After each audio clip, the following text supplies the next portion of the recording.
আপনাদের সাথে পরিচিত হতে পেরে খুবই ভালো লাগলো। আমি আসলে বেশি কথা বাড়াতে চাই না, সংক্ষেপে আমার স্পিচটা দিতে চাই আপনাদের সামনে।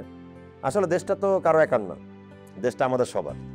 আমি এই চেয়ারের বাহক মাত্র, আমার জাস্ট একটা ডেজিগনেশন আছে, কিন্তু ইউনিটি ইজ দ্য পাওয়ার।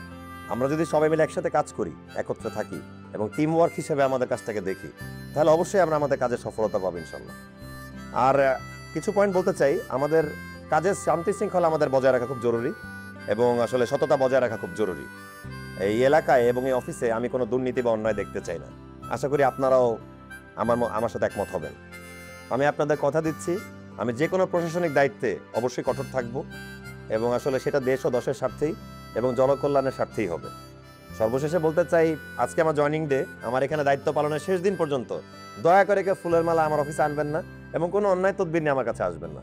আপনাদের কাছে যেন কেউ অন্যায় তদবির নিয়ে না আসে এবং কাজ হাসিল করে। যে তদবির করবে তার যেন যোগ্যতা থাকে, যোগ্য লোকই কাজ পাক, সেটাই আমাদের জন্য আসলে উত্তম। আমি একটা জিনিস বিশ্বাস করি, আমরা যদি সফল হতে চাই তাহলে আমাদের কাজের মাধ্যমে সফল হব। মানুষের কথায় বা কাগজে লিখে মানুষের সফলতা প্রকাশ করা যায় না। আশা করি আমাদের সামনের দিনগুলো অনেক ভালো হবে। আমরা সবাই সবার কাজে লেগে পড়ি তাহলে আজকে থেকেই। সবাই ভালো থাকবেন। Thank you. আসসালামু আলাইকুম।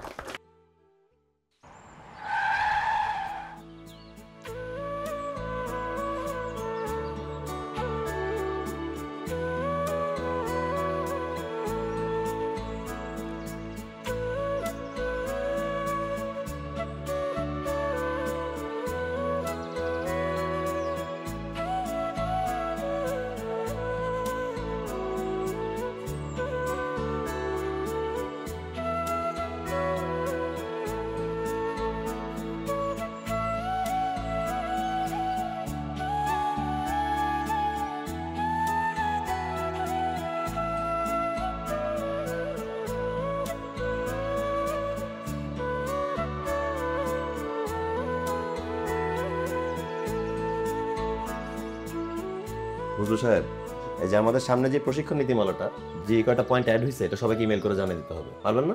জি, বুঝছেন না? জি বুঝছি। হ্যাঁ।